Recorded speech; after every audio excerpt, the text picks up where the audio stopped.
Halo, salam sejahtera bagi kita semua, salam sehat.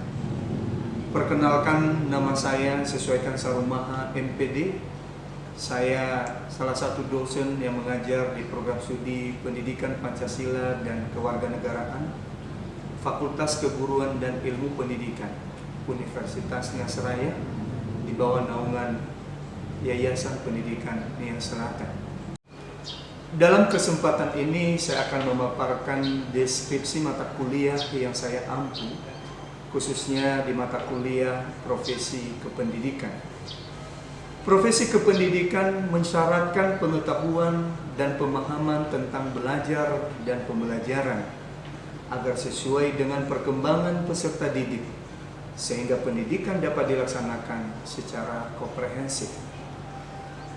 Guru yang profesional senantiasa menjunjung tinggi kode etik keguruan, serta mampu mengikuti perkembangan dan menguasai ipteks, sejalan dengan tuntutan kebutuhan masyarakat dan perkembangan zaman. Mata kuliah Profesi Kependidikan membahas tentang guru profesional, serta strategi pengembangan profesionalisme guru. Mata kuliah Profesi Kependidikan dirancang untuk memberikan bekal, pemahaman, dan kemampuan analisis kepada mahasiswa tentang profesi guru serta mekanisme pengembangan profesi keguruan. Adapun yang menjadi capaian pembelajaran dalam mata kuliah Profesi Kependidikan yaitu mahasiswa mampu memahami dan mengimplementasikan wawasan, sikap, dan keterampilan yang diperlukan dalam menjalankan profesi kependidikan dan menemukan upaya pemecahan berbagai kasus yang dihadapi profesi kependidikan serta mampu menguasai profesi kependidikan dan etika profesi keguruan. Mata kuliah Profesi Kependidikan memiliki bobot 3 SKS. Dan sebelum mahasiswa mengontrak mata kuliah Profesi Kependidikan, ada beberapa mata kuliah yang harus diselesaikan lebih dahulu, yaitu mata kuliah Belajar dan Pembelajaran, serta mata kuliah Kurikulum dan Buku Teks PKN. Dalam melaksanakan pembelajaran di dalam kelas, ada beberapa hal yang biasa saya lakukan. Pada pertemuan pertama, saya memberikan sapaan kepada mahasiswa dan sekaligus melakukan kegiatan perkenalan dengan mahasiswa. Selanjutnya, menyampaikan silabus dan RPS perkuliahan, serta ruang lingkup materi yang akan dibahas selama 1 semester. Kemudian, menyampaikan referensi dan buku-buku pendukung yang digunakan dalam pembelajaran selama 1 semester. Selanjutnya, saya menyampaikan persyaratan perkuliahan, kemudian menyampaikan kepada mahasiswa tugas-tugas yang akan diberikan kepada mahasiswa, serta bagaimana sistem penilaian, dan yang terakhir adalah tata cara perkuliahan. Ini saya lakukan dengan tujuan supaya mahasiswa dapat mengetahui dan memahami kegiatan perkuliahan yang akan dilakukan selama 1 semester. Kemudian, supaya mahasiswa juga dapat mempersiapkan diri untuk mengikuti kegiatan pembelajaran selama 1 semester. Dalam mengikuti pembelajaran di mata kuliah Profesi Kependidikan selama 1 semester, mata kuliah Profesi Kependidikan terdiri dari beberapa subpokok bahasan. Ini terdiri dari 8 bab. Bab 1, pendahuluan. Bab 2, tugas, peran, dan kompetensi guru. Bab 3, kondisi belajar mengajar yang efektif. Bab 4, klasifikasi tujuan dan penilaian proses. Bab 5, penyusunan program pengajaran. Bab 6, beberapa keterampilan dasar mengajar. Bab 7, penilaian kemampuan mengajar. Dan bab 8, kurikulum pendidikan. dalam melaksanakan pembelajaran di dalam kelas, ada beberapa bentuk dan metode yang biasa saya lakukan di dalam kelas, yaitu metode ceramah. Pada kegiatan ini saya menyampaikan materi kepada mahasiswa, yaitu pembahasan tentang materi yang dibahas pada pertemuan itu. Saya menyampaikan materi ini secara detail kepada mahasiswa sebagai acuan bagi mereka supaya mereka dapat berpikir dan dapat memahami materi yang sedang dibahas pada pertemuan itu. Kemudian metode tanya jawab.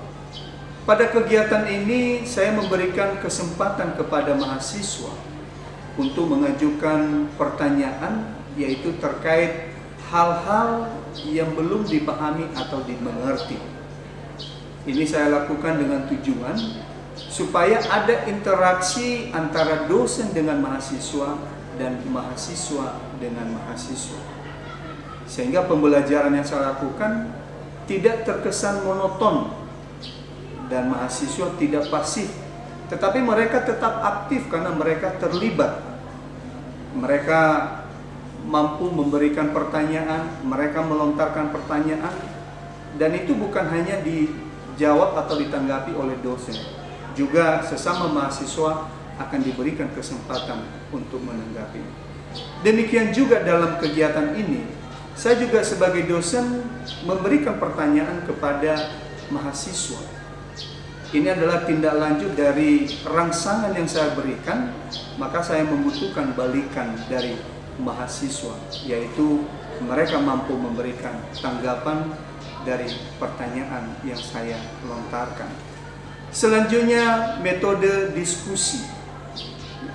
Metode diskusi ini saya lakukan di dalam kelas supaya ada interaksi mahasiswa di dalam kelas. Terkadang mahasiswa tidak mampu mengutarakan pendapatnya kalau hanya sendiri, tetapi bekerja dengan tim mereka akan lebih antusias. Saya lakukan kegiatan ini supaya mahasiswa juga memiliki interaksi satu dengan yang lain. Jadi kegiatan diskusi ini saya lakukan supaya mampu membiasakan mahasiswa, mereka bekerja dengan tim dan mereka memiliki rasa tanggung jawab untuk melaksanakan suatu kegiatan secara bekerja sama. Selanjutnya, metode pemberian tugas. Metode pemberian tugas ini saya lakukan di dalam pembelajaran, di dalam kelas, dengan tujuan supaya mahasiswa juga lebih terlatih. Mereka juga bisa mengerjakan tugas yang diberikan oleh dosen. Jadi dalam hal ini, pemberian tugas ini adalah untuk membiasakan mahasiswa supaya mereka dapat berpikir secara kritis dan memiliki jiwa kreativitas. Ya, baru yang terakhir adalah refleksi. Jadi semua kegiatan ini saya lakukan di dalam pembelajaran di dalam kelas dengan tujuan supaya mahasiswa memiliki pengalaman belajar selama mengikuti pembelajaran pada perkuliahan yang saya laksanakan di dalam kelas. Pengalaman belajar yang saya butuhkan kepada mereka, artinya mereka mampu mendengar apa materi yang saya sampaikan, kemudian mereka mampu memahami, dan selanjutnya mereka mampu memberikan argumen, memberikan sumbang saran, dan selanjutnya mereka mampu bekerja dengan tim secara bekerja sama. Ini tujuannya adalah supaya mahasiswa-mahasiswa yang saya ajarkan, yang saya bimbing, untuk kedepannya mereka jadi guru yang profesional.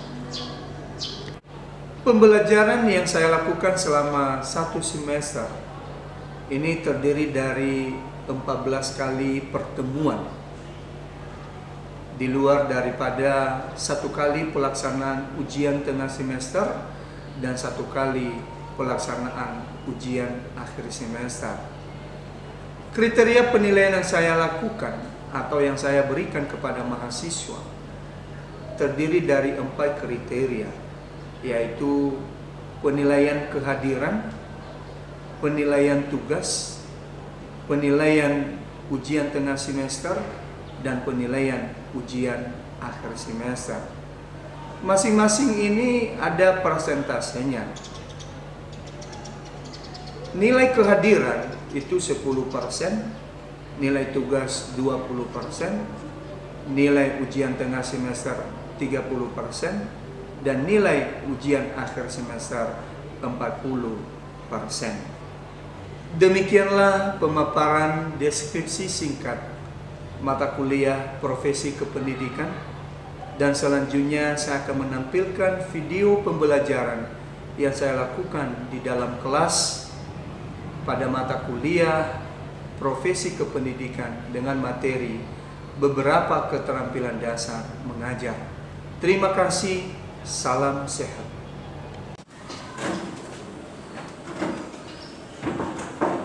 Selamat sore semua. Sore, Pak. Bagaimana kabarnya? Baik, Pak. Biasa ya. Ya, di pertemuan kali ini kita akan membahas kelanjutan dari materi yang sebelumnya kita pelajari. Ini kita akan membahas tentang beberapa keterampilan dasar mengajar. Calon guru ataupun guru harus mengetahui dan memahami beberapa keterampilan dasar mengajar.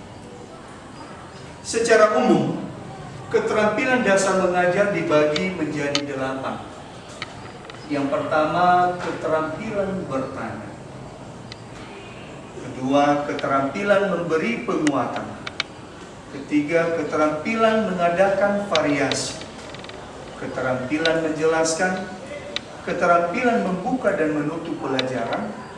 Keterampilan membimbing diskusi kelompok kecil.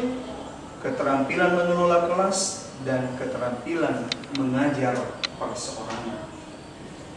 Pada hakikatnya, semua keterampilan ini wajib dikuasai dan dilakukan oleh guru di dalam melaksanakan pembelajaran. Artinya bisa dikatakan, kurang dipahami kan seperti itu. Ya kita jangan biarkan. Guru harus menyikapi ini. Apa yang harus guru lakukan? Itulah dia tadi kita coba tuntun pertanyaan. Kita sebagai guru punya tugas untuk itu.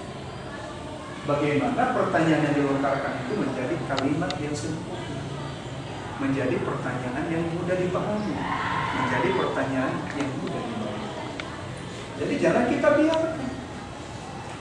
Apalagi kalau ada seorang guru, ada siswa yang bertanya langsung dilemparkan kepada siswa yang lain. Bagaimana kalau tidak diminati alih pertanyaan? Disempurnakan dulu, baru kemudian dibagikan kepada peserta. Bisa dipahami ya? Bisa Pak. Ya. Baik, selanjutnya kita masuk pada keterampilan yang kedua, keterampilan memberi penguatan. Keterampilan memberi penguatan atau reinforcement. Ini adalah segala bentuk respons yang baik yang bersifat verbal maupun non. Ini bentuk respons. Jadi guru juga selain memiliki keterampilan bertanya, juga memiliki keterampilan memberi penguatan atau reinforcement.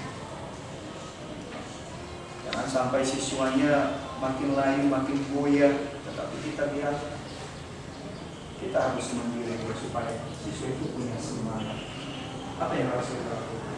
Itu kembali kepada respons itu sebagainya. Jadi ini tujuan daripada penguatan. Makanya seorang guru kalau mengajar juga harus memberi yang namanya penguatan kepada siswa. Selanjutnya keterampilan mengadakan variasi. Variasi adalah stimulus dalam suatu kegiatan, yaitu antara guru bagaimana memberikan stimulus. Tahu artinya stimulus? Ya, rangsangan. Bagaimana kita memberikan rangsangan? Bagaimana kita bisa mengajak mereka dalam pembelajaran? Itu bentuk rangsangan. Kalau pembelajaran kita asik, pembelajaran kita enak, ya itu sudah membangun rangsangan bagi mereka. Mereka tertarik, mereka mau melibatkan diri. Tapi coba kalau pembelajaran kita biasa-biasa, tidak tertarik, tidak menyenangkan, gimana reaksi siswa? Ya udah, diam aja. Yang penting ya udah, mereka sudah di situ. Mereka nggak peduli bagaimanapun di situ ya, sama kembali. Jadi mengadakan variasi ini namanya aja variasi. Artinya guru dalam memberikan pembelajaran itu tidak memberikan pembelajaran yang monoton. Monoton di sini artinya dari awal sampai akhir ceramah terus. Siapa sih yang nggak bosan? Kalau hanya mendengarkan, pasti siswa nggak bosan. Tapi bagaimana kita memvariasikan di sini? Oke, ceramah dulu, lalu tanya jawab, lalu diskusi. Jadi bervariasi. Kegiatan yang kita lakukan tidak hanya menetap dalam satu bentuk atau metode saja. Makanya guru harus menguasai apa? Menguasai berbagai model, menguasai berbagai metode, strategi, pendekatan, teknik, dan taktik pembelajaran. Ini harus dikuasai oleh guru. Kalau guru sudah menguasai ini, maka di dalam kelas juga guru akan mampu memvariasikan. Guru pasti melihat, kalau siswanya sudah jenuh, siswanya sudah mulai loyo, apa sih yang harus dilakukan? Artinya mereka sudah mulai mengalami titik kejenuhan atau kebosanan. Keterampilan mengadakan variasi. Selanjutnya adalah keterampilan menjelaskan. Ini komponen yang paling penting ya. Makanya kalau berbicara tentang peran guru, guru itu adalah sebagai informator. Tahu artinya sebagai informator? Kalau dikatakan peran guru sebagai informator, sebagai pelaksana pembelajaran,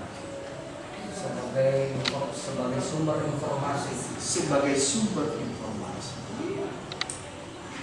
Guru menjelaskan di depan kelas itu guru sedang memberikan informasi. Makanya guru ketika mengajar itu jangan hanya berpatokan pada materi yang ada di buku saja. Guru harus punya memiliki wawasan yang luas, mampu mengembangkan materi. Sehingga penjelasan yang kita berikan itu secara detail. Siswa yang mendengarkan itu akan lebih memahami, dia akan lebih mengerti. Itu semua tergantung dari penjelasan. Hanya penjelasan ini penting. Kalau guru menjelaskan dengan baik, maka siswa juga akan mengerti dengan baik. Demikian juga sebaliknya. Kalau guru tidak menjelaskan dengan baik, maka siswa juga tidak akan mengerti.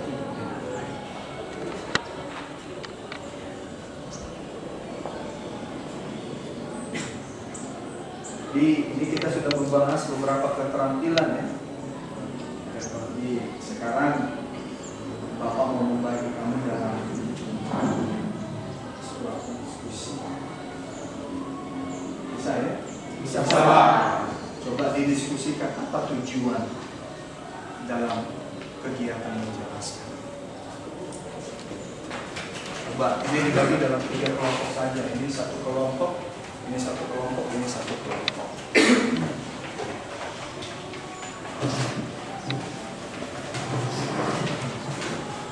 Tujuan memberikan penjelasan. Mengapa materi yang disampaikan itu harus dijelaskan? Misalnya kan guru sudah mendiktekan, ya kan? Iya. Mengapa harus dijelaskan? Apa tujuannya? Silakan didiskusikan. Tujuan memberikan penjelasan.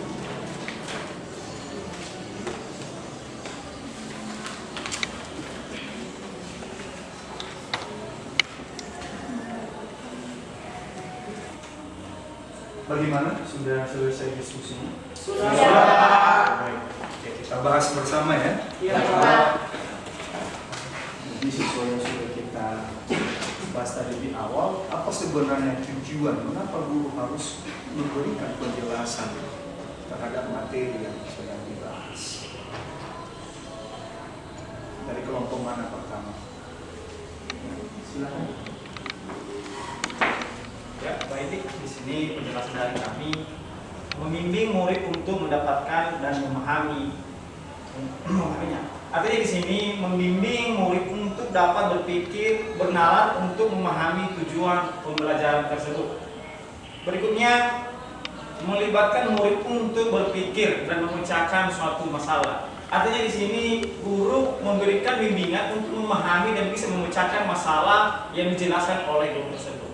Oke, baik, terima kasih ya. Di jawaban yang sangat mantap sekali. Tadi dari kita anggap ini kelompok 1, mereka sudah sampaikan tujuan memberikan penjelasan.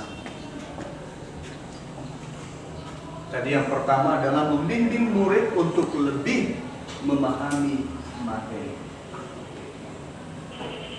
Jadi kalau guru sudah menjelaskan dengan baik, itu seumpama bimbingan yang diberikan kepada siswa. Kita menuntun mereka bagaimana mereka bisa paham terhadap materi yang kita bahas. Baru yang kedua, supaya siswa itu juga terlibat untuk berpikir. Iya, mereka akan pikirkan. Kalau mereka paham, maka mereka akan melibatkan diri. Mereka berpikir untuk itu. Jadi inilah tujuan untuk memberikan penjelasan. Itu yang disampaikan oleh. Selanjutnya, ada yang mau ditambahkan lagi? Ada Pak, silakan.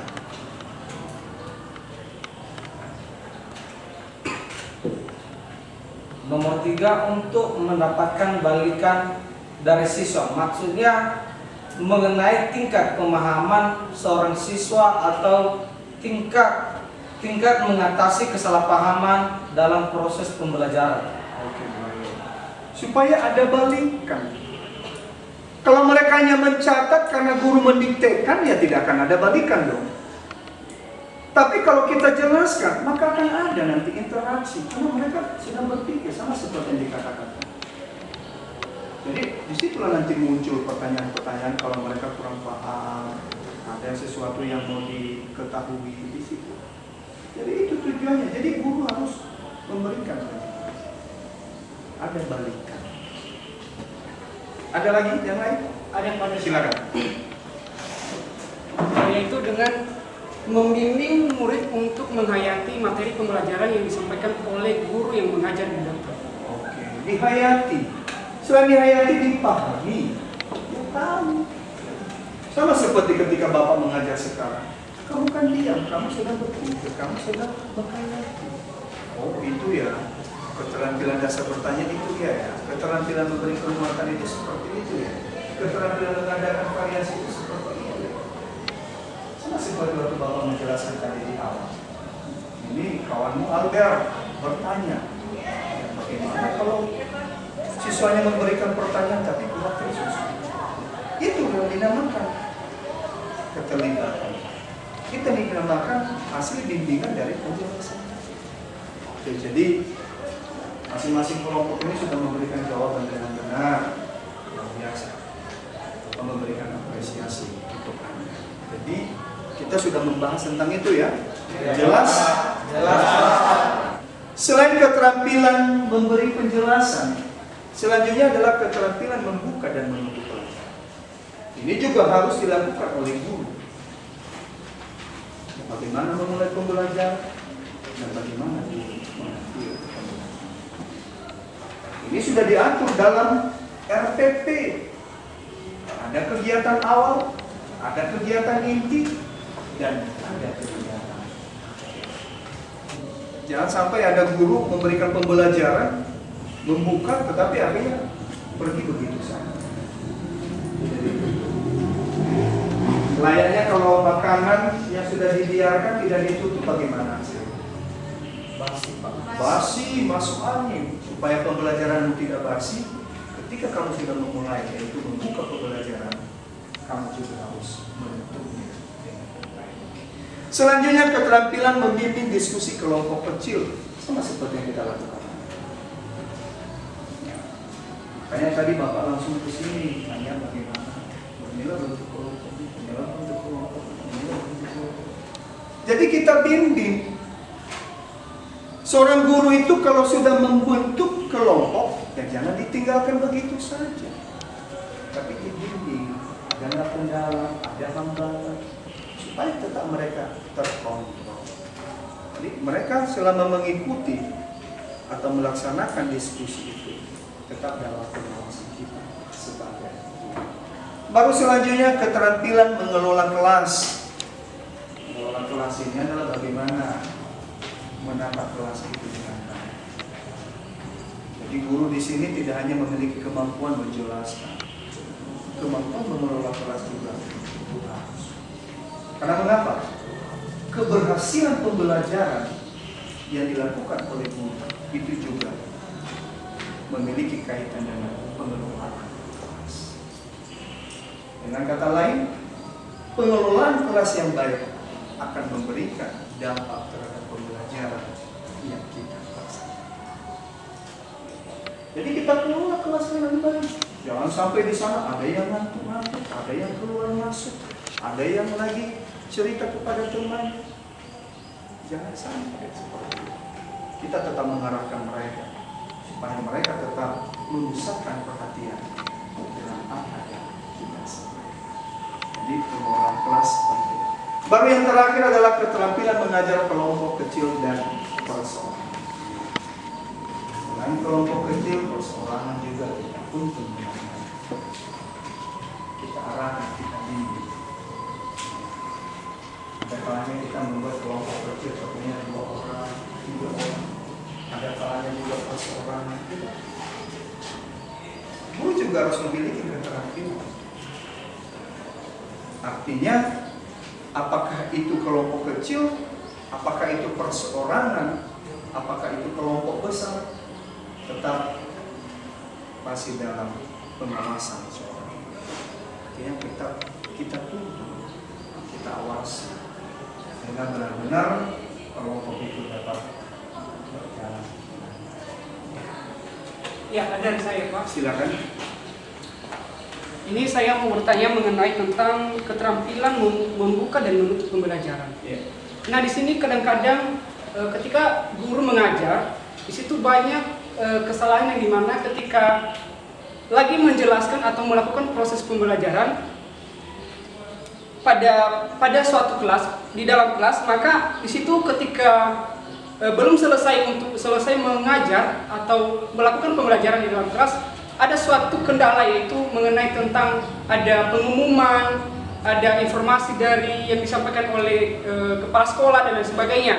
Nah, di sini Pak, bagaimana cara untuk melakukan penutupan pembelajaran pada saat ada acara yang tersebut? Sekian. Oke, pertanyaan yang baik. Ya. Apa yang harus dilakukan oleh guru?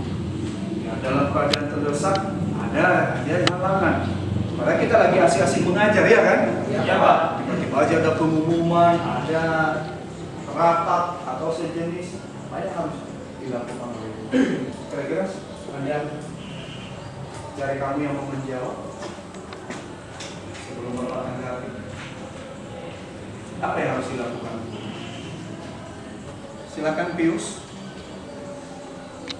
Baik Pak, saya akan mencoba menjawab pertanyaan saudara Simpitan. Menurut saya di sini seorang guru itu harus memberikan atau seorang guru itu harus mendetailkan materi yang disampaikan kepada siswa. Tetap harus didetailkan, disampaikan. Jadi dalam hal ini juga ada kemampuan guru dalam memanage. Walaupun tidak seperti yang kita susun sedemikian rupa, tetapi kita harus menutup. Kita tetap mengusahakan supaya pembelajaran yang kita lakukan tidak berlalu begitu saja. Dipahami kan soalnya kan? Oke, ini kita akan bahas untuk minggu depan. Baik, demikian pertemuan kita pada sore hari ini. Kita tutup, kita akhiri. Selamat sore. Sore Pak.